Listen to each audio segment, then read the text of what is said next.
नमस्कार, मी राणी वनकर. स्वागत आहे तुमच्या सगळ्यांचं आपल्या यूट्यूब चॅनलवरती. शिवण क्लास सिरीजमध्ये मागच्या व्हिडिओमध्ये आपण साधा ब्लाऊज कसा शिवायचा ते शिकलो. आजच्या व्हिडिओमध्ये आपण कटोरी ब्लाऊज कसा शिवायचा ते शिकणार आहोत. चला तर मग व्हिडिओला सुरुवात करूया. कटोरी ब्लाऊज डायरेक्ट कपड्यावरती कट करता येत नाही. त्यासाठी अगोदर आपल्याला मापांवरून पेपर कटिंग काढावे लागते. ते पेपर कटिंग कसे काढायचे ते आता आपण शिकूया. कटोरी ब्लाऊजची पेपर कटिंग करण्यासाठी आपल्याकडे ही जी माप आहे त्या मापावरून आज आपण पेपर कटिंग करणार आहोत. मापाच्या ब्लाऊजवरून मापे कशी घ्यायची हे जर तुम्हाला शिकायचं असेल तर मी ते मागच्या व्हिडिओमध्ये सांगितलं आहे. तुम्ही तो व्हिडिओ पाहू शकता. आता ही जी माप आहेत ती माप आपल्याला पेपरवरती टाकण्यासाठी सुरुवातीला आपल्याला ती तयार करून घ्यावी लागतील, म्हणजेच वाढवावी लागतील मार्जिनसाठी. आता पहिलं जे माप आहे आपलं शोल्डरचं ते आपण 5.5 इंच घेणार आहोत. हे शक्यतो आपण सगळ्या ब्लाऊजसाठी फिक्स 5.5च घेतो. त्यानंतरचं माप आहे आपलं शोल्डर पट्टी, ते आहे 2.5 इंच. त्यामध्ये आपण अर्धा इंच वाढवणार आहोत, म्हणजे ते माप आपल्याला होणार आहे 3 इंच. त्यानंतरचं जे पुढचं माप आहे ते आपलं आहे पूर्ण उंची. तर कटोरी ब्लाऊज शिवताना पूर्ण उंचीमध्ये आपल्याला 1 इंच मिळवायचा असतो, म्हणजे 13.5 अधिक 1 इंच हे माप आपल्याला 14.5 इंच मिळणार आहे. त्यानंतरचं माप आहे छाती. हे 38 जे आहे ते पूर्ण छातीचं माप आहे. अगोदर आपल्याला याचा चौथा भाग काढून घ्यावा लागेल. मग 38चा चौथा येतो 9.5 इंच आणि त्यामध्ये आपण 2 इंच शिलाई मार्जिन ऍड करणार आहोत, म्हणजे ते माप आपल्याला मिळणार आहे 11.5 इंच. त्यानंतरचं आपलं पुढचं माप आहे कंबर. पूर्ण कंबर आहे 32 इंच, मध्ये त्याचा चौथा येणार आहे 8 इंच. 8 अधिक 2 इंच आपण शिलाई मार्जिन मिळवणार आहोत, म्हणजे ते माप आपलं 10 इंच तयार होणार आहे. त्यानंतरचं पुढचं माप आहे फ्रंट गळा आणि बॅक गळा. आता ही जी 2 माप आहे यामध्ये आपण काही बदल करणार नाहीये, ती जशी माप आहे आपण तशीच ठेवणार आहोत. त्यानंतरचं पुढचं माप आहे बाही लांबी. आता बाही लांबी हा जो आपण ब्लाऊज शिवणार आहे तो आपण अस्तरचा ब्लाऊज शिवणार आहे, त्यामुळे आपण बाही लांबीमध्ये 1 इंच वाढवणार आहोत. 4.5 अधिक 1 इंच 5.5 हे माप मिळणार आहे आपल्याला. त्यानंतरचं पुढचं माप आहे दंडघेर. आता हा 14 आहे तर हा पूर्ण दंडघेर आहे. त्याचा पहिल्यांदा आपल्याला अगोदर हाफ करावा लागेल. 14चा हाफ 7 अधिक त्याच्यामध्ये 1.5 इंच शिलाई मार्जिन, म्हणजे हे माप आपलं होणार आहे 8.5 इंच. आता ही सगळी मापे आपण तयार करून घेतली. आता ही वाढवलेली जी माप आहे ते आपल्याला पेपरवरती टाकायचे. त्यासाठी आपल्याला एक पेपर लागेल. आता पेपरची एक घडी करून घ्यायचे आणि पेपरची ही जी बंद बाजू आहे ती आपल्याला स्वतःकडे ठेवायची आहे आणि बंद बाजूला सरळ उभा टेप ठेवायचा. सगळ्यात पहिल्यांदा आपल्याला पूर्ण उंचीचं माप टाकून घ्यायचंय. इथं सरळ बंद बाजूला उभा टेप ठेवते मी आणि आपलं पूर्ण उंचीचं जे वाढवलेलं माप आहे आपण 14.5 इंच, 14.5 वरती मी इथं खून करून घेते. तोच पॉइंट आणखीन एकदा पुढे घेते, म्हणजे आपल्याला दोन्ही पॉइंट मधून सरळ रेषा ओढता येईल.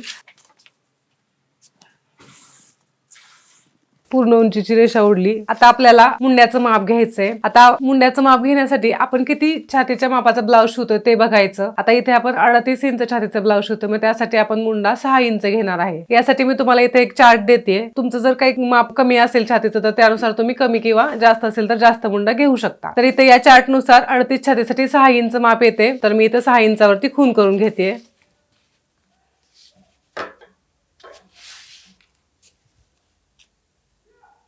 आणि इथे पण आडवी रेषा ओढून घ्यायची. आता बंद बाजूकडून आडवा टेप ठेवायचा आणि आपलं जे पहिलं माप मिळालं आपल्याला शोल्डरचं, ते शोल्डरचं माप टाकून घ्यायचं. बंद बाजूकडून 5.5 इंचावरती खून करून घ्यायची. आता पहिलं माप शोल्डरचं टाकलं तर हा जो पॉईंट आलाय 5.5चा, त्या पॉईंट पासूनच बंद बाजूकडे शोल्डर पट्टीचं माप टाकून घ्यायचं 3 इंच. आता सेम ही माप जी टाकले तीच सेम माप मी खालच्या रेषेवरती टाकून घेते. 5.5 इंच पहिलं माप, शोल्डर पट्टीचं 3 इंच आणि हे दोन्ही पॉइंट एकमेकांना जोडून घ्यायचे.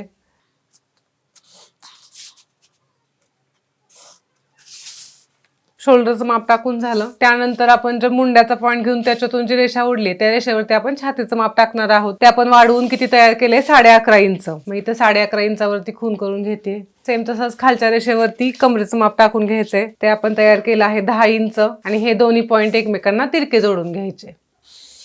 आता इथं हा जो चौकोन तयार झालाय इथून तिरका टेप ठेवायचा आणि 1.5 इंचावरती एक पॉईंट करून घ्यायचा आणि 1 इंचावरती एक पॉईंट करून घ्यायचा. आपल्याला इथं मुंडाकार काढायचे. आता हे जे 2 पॉईंट घेतले त्या दोन्ही पॉईंट मधून मुंडाकार काढून घ्यायचे.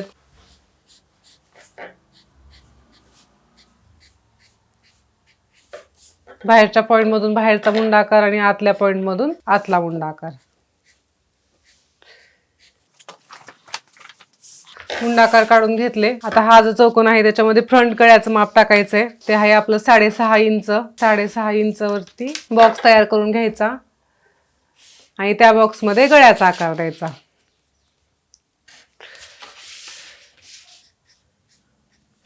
आता आपल्याला क्रॉस पट्टीचं माप टाकायचंय. क्रॉस पट्टीचं माप टाकण्यासाठी आपण जे पूर्ण उंचीची रेषा ओढली त्या पूर्ण उंचीच्या रेषेपासून वरती 3.5 इंचावरती खून करून घ्यायचे बंद बाजूला.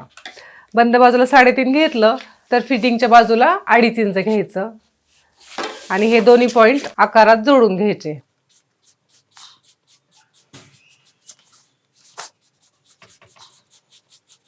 आता क्रॉस पट्टीवरती कटोरीचं माप टाकून घ्यायचंय. आता हे जे कटोरीचं माप आहे ते आपलं हे जे मुंड्याचं माप आहे तेच माप असतं. म्हणजे जर आपण मुंडा 6 इंच टाकला असेल तर आपल्याला कटोरीचं माप पण 6 इंच टाकायचंय.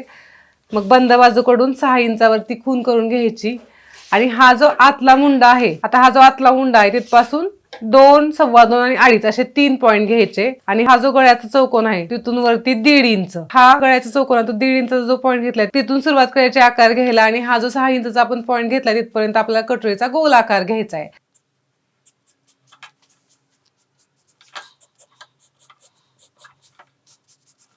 आता हा कटोरीचा आकार काढताना आपण आतल्या मुंड्यापासून जे इथं पॉइंट घेतले होते 2, 2.25, 2.5 या तिन्हीपैकी कोणत्याही पॉइंट मधून आकार आला तरी चालेल. आता कटोरीचा आकार देऊन झालाय. आता आपण कटिंग करून घेऊया. आता कटिंग करताना सुरुवातीला जे बाहेरचे आकार आहेत ते पहिल्यांदा कट करायचे.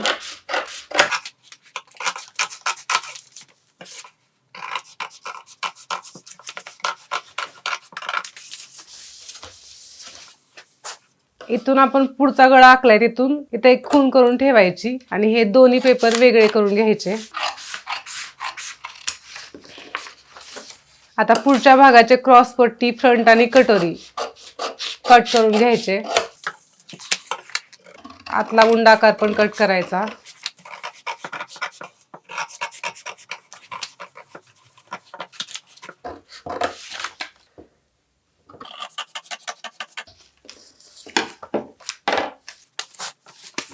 तर पाठीमागचा भाग घ्यायचा आणि पाठीमागच्या गळ्याचं माप टाकायचं. इथे आपला आहे 10.5 इंच, मग 10.5 वर तिथं खून करते. आणि इथं आपण जी खून घेतलीये तिथून गळा आखून घ्यायचा आहे.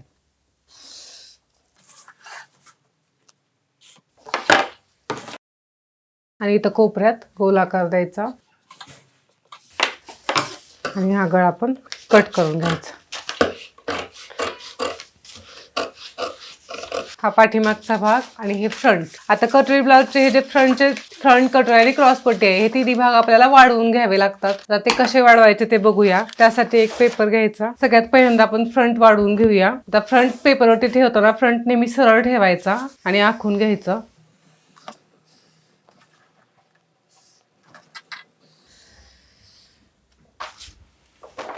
आता फ्रंट वाढवताना जिथून आपण कटोरी कट केली आणि क्रॉस पट्टी कट केली त्या दोन्ही भागांना फक्त 1.5 इंच फ्रंट वाढवायचं आहे. इथं 1.5 इंचावरती मी खून करून घेते आणि जिथून आपण कटोरी कट केला त्याच आकारात बरोबर 1.5 इंच वाढवून घेते. तसंच सेम ज्या भागाची आपण क्रॉस पट्टी कट केली फ्रंट वाढवून घेतला. आता कटोरी वाढवून घेऊया. आता कटोरी वाढवताना कटोरीची जी सरळ बाजू आहे त्या बाजूचा मध्य काढून घ्यायचा. त्यासाठी कटोरी मधोमध दुमडायचा आणि इथं खून करून घ्यायची आणि कटोरी पेपरवरती ठेवून कटोरी आखून घ्यायचा. आणि मध्ये खून आहे ती खून करून ठेवायची. आता कटोरी वाढताना कटोरी या दोन्ही बाजूला 1.5 इंच वाढवून घ्यायचा.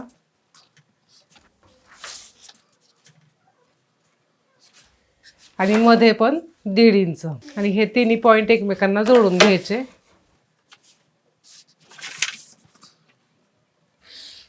आणि हा पॉइंट या 1.5 इंचच्या पॉइंटला तिरका जोडून घ्यायचा.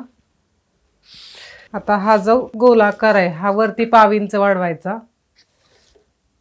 आणि हा 1.5 इंच वाढवलेला पॉइंट या 1.5 इंचच्या पॉइंटला जोडायचा.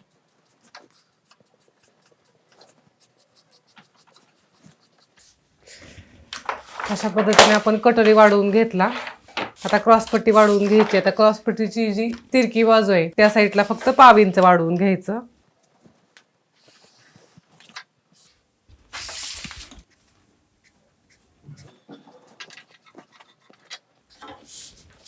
अशा पद्धतीने आपले तिन्ही भाग वाढवून झाले. फ्रंट, कटोरी आणि क्रॉस पट्टी. आता हे तिन्ही भाग कट करून घ्यायचे.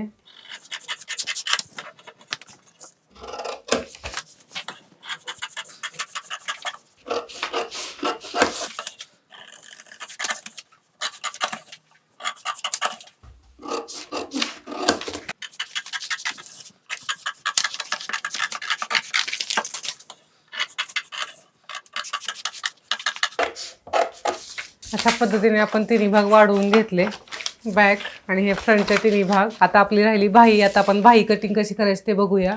बाही कट करण्यासाठी एक पेपर घ्यायचा, तो फोल्ड करून घ्यायचा आणि पेपरची जी बंद बाजू आहे ती स्वतःकडे ठेवायची आणि पेपरच्या बंद बाजूला बाही लांबीच माप टाकून घ्यायचं. तर बाही लांबीचं आपलं माप आहे 5.5 इंच, ते 5.5 टाकायचं. आता हा जो बाही लांबीचा पॉईंट घेतलाय त्या पॉईंट पासून आतमध्ये 2.5 इंचावरती एक खूण करून घ्यायची आणि ती 2.5 इंचाची रेषा सरळ ओढून घ्यायची. 2.5 इंचाची रेषा ओढून घेतली.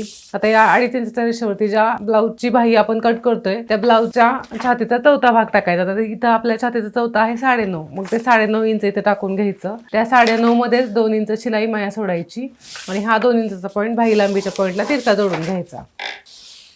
आता या तिरक्या रेषेचा मध्य काढायचा आणि बाहीचा आकार काढून घ्यायचा.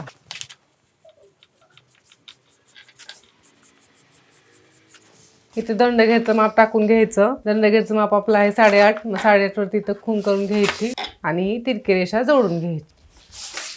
बाही आखून झाली. आता बाहीचं कटिंग करून घ्यायचं.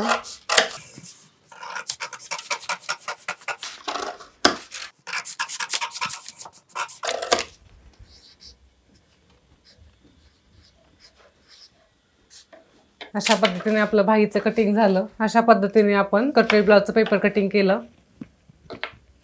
तर आजच्या व्हिडिओमध्ये आपण कटोरी ब्लाउजचे पेपर कटिंग कसे करायचे ते शिकलो.